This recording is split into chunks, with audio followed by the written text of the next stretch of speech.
would consider myself queen of the Ninja Creamy. It genuinely is one of my favorite appliance purchases. Love a sweet treat.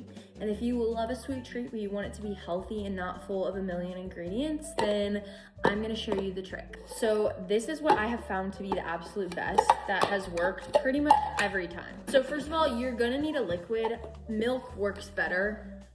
Milk is the best. I'm using almond milk, but it does taste better and the consistency is always gonna be better with whole milk. So I always do 1 whole milk for my husband and then I do almond milk. 1, you never wanna fill your creamy like up to that max line, only because when you spin it, it like doubles in size and so you'll have to like scrape some out and you don't wanna do that. So just fill it like this, that high up with your liquid. The key to the creamy is that you are going to need a base, you need a flavor, and then you need a thickening agent. So those are kind of the things you need to be thinking about. I'm using this protein powder. It's candy cane flavored. It's Taylor Duke's Wellness.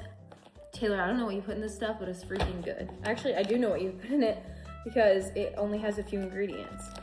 Okay, you can use any protein powder you want. I like this protein powder because it's not filled with a bunch of junk and it won't hurt your tummy.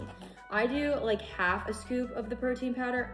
I don't recommend doing a full scoop in the creamy only because it can be a little overpowering. I do just a little bit of vanilla. You really can't overdo this. A pinch of my Celtic sea salt. So good, full of minerals. So we're getting minerals, protein, we're getting the goods. Now here's the turning point. You could be done here. I'm gonna add a thickening agent. I'm not saying that this thickening agent is healthy, but I do think that this is better than just like a store-bought ice cream.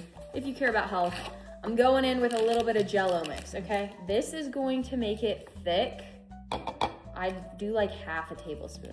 You could do no flavor, so you could just do gelatin, cheesecake, or white chocolate, I don't know. Then we're gonna take a little mixy thing, give it a little whisk. They do actually need to freeze like for at least 12 hours. I do like to do the full 24 hours. Okay, so once you give them a little mixy, you're gonna throw the lids on, and then you're just gonna give them like a really good shake.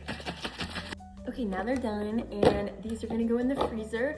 And then when you go to spin them, if you use the almond milk, I recommend doing light ice cream. And then if you use regular milk, just do spin.